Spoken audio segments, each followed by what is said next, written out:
Hello दोस्तों, welcome to life with nature. मैं हूं आपकी गार्डनर और डीआईवाई दोस्त। एक बार फिर से आप सबका स्वागत करती हूं। और दोस्तों, आज मैं दिखा रही हूं अपने कुछ पिटूनिया के प्लांट्स। आप देख रहे होंगे कितने ज़्यादा फूलों से भरे हुए हैं ये, और ऐसे ही इन पे फ्लावरिंग होती रहेगी मई तक। तो अभी तक आपने पिटूनिया के पौधे नहीं लगाए हैं तो लगा लीजिए, अभी भी समय नहीं बीता है, क्योंकि 2 महीने ये इतनी ज़्यादा फ्लावरिंग करेंगे जिससे आपके पैसे वसूल हो जाएंगे। और पिटूनिया के बिना तो गार्डन ही अधूरा है, खिला खिला सा लगता है अगर आपने अपने गार्डन में पिटूनिया के कुछ पौधे लगा रखे हैं। तो आज मैं बहुत सारे सीक्रेट आप लोगों के साथ शेयर करने वाली हूँ, जिससे आपके पौधों पर भी इसी तरह से फूल भर भर के आ सकेंगे। और क्योंकि अब होने लगी है थोड़ी सी गर्मी, कैसे गर्मियों में बचा कर रखना है ज़्यादा से ज़्यादा दिनों तक, जिससे इन पे फूल आ सके, पौधा आपका ख़राब ना हो। तो कुछ बातों का ध्यान रखना बहुत ज़्यादा ज़रूरी है। अगर आप बिगनर हैं, आपको पिटूनिया के पौधे के बारे में ज़्यादा नहीं जानकारी है, तो आज का वीडियो आपके लिए बहुत हेल्पफुल होने वाला है। अपने पौधे को आप काफ़ी दिनों तक संभाल कर रख सकेंगे। मई एंड तक ये फूल देता रहेगा अगर आपने थोड़ी सी इसकी केयर कर ली। तो इन्हीं से बातों पर आज मैं आप लोगों से चर्चा करने वाली हूँ। तो सबसे पहले मैं बात करती हूँ इसकी मिट्टी के बारे में। तो दोस्तों, जब भी आप नर्सरी से पौधा लाएं, सबसे पहले बात ध्यान रखने वाली ये है कि हेल्दी पौधा लेकर आएं। भले ही वो साइज में छोटा हो, लेकिन वो घना हो और उसकी जो टहनी होती है वो हेल्दी हो, मोटी हो। वो पौधा बहुत हेल्दी होगा, अच्छे से ग्रोथ कर पाएगा, उसकी रूट अच्छे से डेवलप हो पाएगी। कभी भी ऐसे पौधे को ना लें जिसकी पतली पतली सी स्टेम हो, भले ही उसमें 2-3 हो टहनियाँ, लेकिन उस पौधे को ना लें। अगर आप उसको उस समय पिंचिंग करके भी लगाएंगे तो वो ग्रोथ नहीं कर पाएगा। अगर पौधा नीचे से हेल्दी है, उसकी रूट अच्छे से डेवलप हो चुकी है, वो पौधा गमले में आप लगाएंगे, बहुत तेज़ी से उसकी ग्रोथ होने लगेगी। तो सबसे पहली बात तो ये हो गई। दूसरी बात ये कि जब भी आप इसकी मिट्टी तैयार करें तो उसमें 2 हिस्सा मिट्टी का लें, 2 हिस्सा उसमें कंपोस्ट डालें और 1 हिस्सा उसमें डालें रिवर सैंड। अगर रिवर सैंड ना हो आपके पास तो छोटी छोटी सी जो बजरी होती है उसको डालकर मिट्टी बनानी है।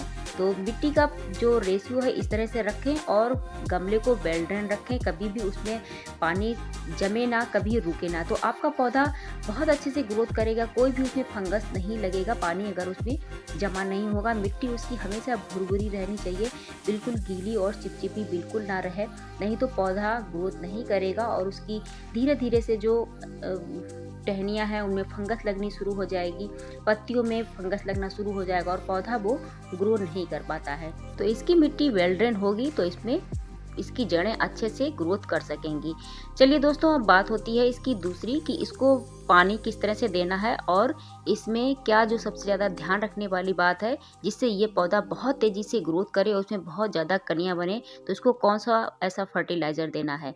तो पानी की बात की जाए तो इसको कभी शाम के समय पानी ना दें, और जब भी पानी दे तो बहुत संभाल कर दें कि इसकी पत्तियों के ऊपर, फूलों के ऊपर ज़्यादा पानी ना छिड़काव करें, सिर्फ मिट्टी में ही पानी डालें। ये बात ज़रूर ध्यान रखें, क्योंकि इस पौधे को ज़्यादा गीलापन नहीं पसंद होता है। अगर ज़्यादा ये हमेशा गीला रहता है, इसकी मिट्टी गीली रहती है, इसके पेड़ के तने गीले रहते हैं, पानी पौधों के ऊपर पड़ा रहता है, तो इसमें 100% चांसेस रहता है फंगस लगने का, तो पौधा धीरे धीरे ख़राब होने लगेगा। तो पानी का बहुत ध्यान रखना है, हमेशा मिट्टी में पानी दें और इसको अल्टरनेट पानी दें। एक दिन आपने पानी डाला, दूसरे दिन नहीं डाला, क्योंकि दूसरे दिन प्रॉपर इसकी जड़ें सूख जाएं और वो अच्छे से ग्रोथ कर सके। तो डेली इसको पानी नहीं देना है, पानी इसको ज़्यादा पानी का ध्यान हमेशा आपको रखना है। जब मिट्टी इसकी बिल्कुल ड्राई हो जाए तब पानी देना है।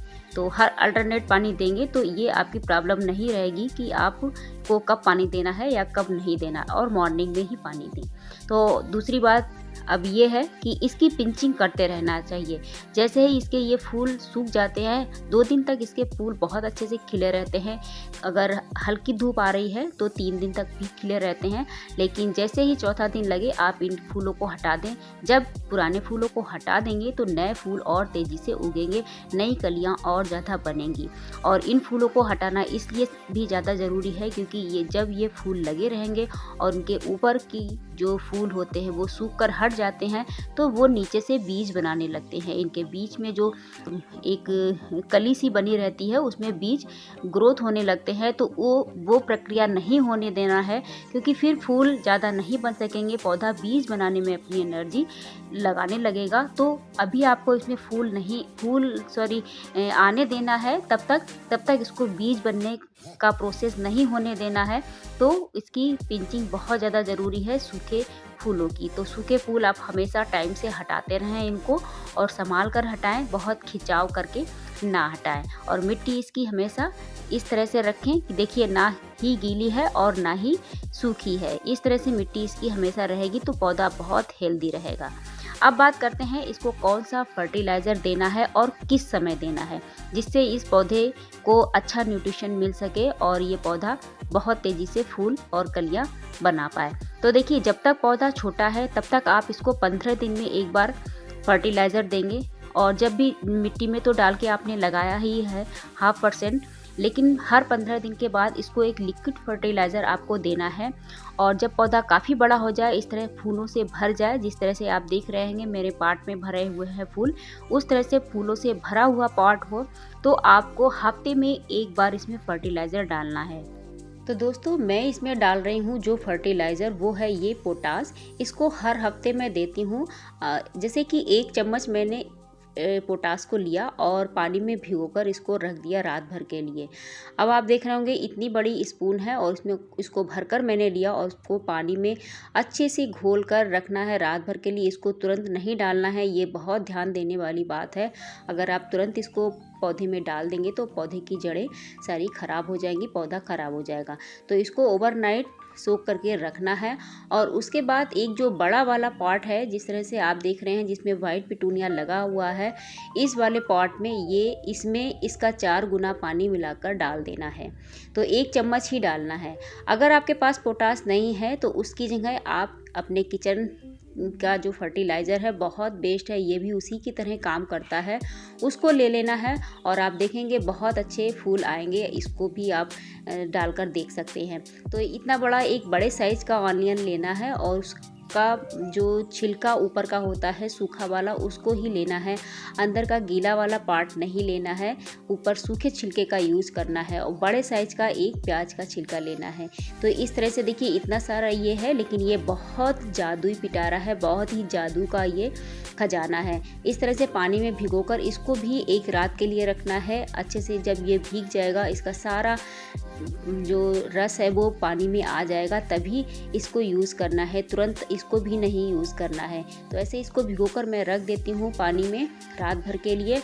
और 1 हफ्ते में डालती हूँ पोटास का लिक्विड फर्टिलाइज़र और नेक्स्ट वीक डालती हूँ ऑनियन का। तो इस तरह से ये प्रोसेस चलता है। ये पहले से भीगा हुआ रखा है मेरे पास। इस तरह से देखिए इस कलर का हो जाएगा और इसको डाल देना है। छोटा पौधा है, छोटे पॉट में लगा है तो आप उसको थोड़े कम क्वांटिटी में डालें। बड़े पॉट में लगा है तो आप उसको ज़्यादा दें। आप अपने पॉट के हिसाब से इसको डाल सकते हैं। ये बहुत ही अच्छा फर्टिलाइज़र है, आप इन दोनों में से किसी को भी डाल सकते हैं। मैं कोई और ज़्यादा फर्टिलाइज़र यूज़ नहीं कर रही हूँ, सिर्फ इन 2 का ही कर रही हूँ। और आप देखिए कितने ज़्यादा फूल भरे हुए हैं। तो अगर दोस्तों अपने पौधे को इसी तरह से संभाल कर रखना है तो फर्टिलाइज़र टाइम पर देना है। और बहुत तेज़ जब धूप होने लगे तो इसको थोड़ी ऐसी जगह पर रखना है जहां इसको सिर्फ 5-6 घंटे की धूप लग सके, बाकी ये छाया में रहे। तो आपका पौधा मई जून तक बहुत अच्छे से फूल देता रहेगा। तो दोस्तों, बस ये 3 छोटी छोटी बातें हैं जिनका आप ध्यान रखें और अपने पौधे को बहुत अच्छी लाइट दें, अपने गार्डन को पिटूनिया से खिलखिलाता हुआ रखें। मैं मिलती हूँ आपसे नेक्स्ट वीडियो में और बहुत अच्छी सी जानकारी या कुछ DIY के साथ। तब तक के लिए बाय बाय, जय माता दी, थैंक्स फॉर वॉचिंग।